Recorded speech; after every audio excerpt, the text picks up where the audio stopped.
नमस्कार, मी शोभा जगदाळे. परीसारख्या लाडाकोडात वाढलेल्या मुलीला एक दिवस परक्या घरी जावे लागते.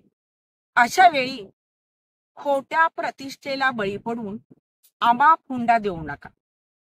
अटळ क्षणी मुलीला घर कारागृहासारखे वाटते, पण त्याआधी तिला धाडसाने लढायला शिकवा.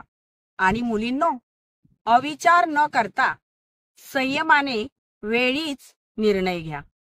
एखाद्याचं आयुष्य बदलू शकेल म्हणून एक कविता करावीशी वाटली. हुंडा मागणाऱ्याला नसते माणुसकी, तो बघतो फक्त नोटांची उंची. मुलगी आहे म्हणून का सौदा करायचा, तिच्या मनाचा खून उगाच का करायचा. हुंडा दिला की लग्न होतात, हुंडा न दिला की मृत्यू येतात. अनेक गेल्या किती अजून जातील. हुंडाबंदी झाली तरच स्वप्नांचे कलंक पुसतील. हुंडा नको, तिच्या स्वप्नांना पंख द्या.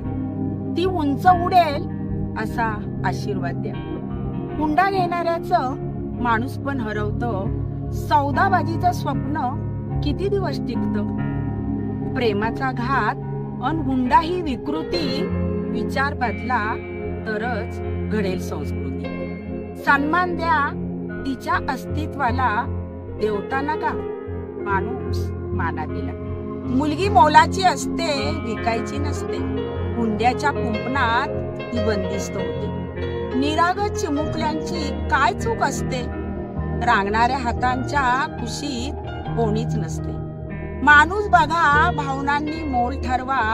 हक्क सन्मान हवा, घडवा नवभारत नवा. आज गरज आहे विचार बदलण्याची. हुंडा न मागणारा माणूस बनण्याची. धन्यवाद.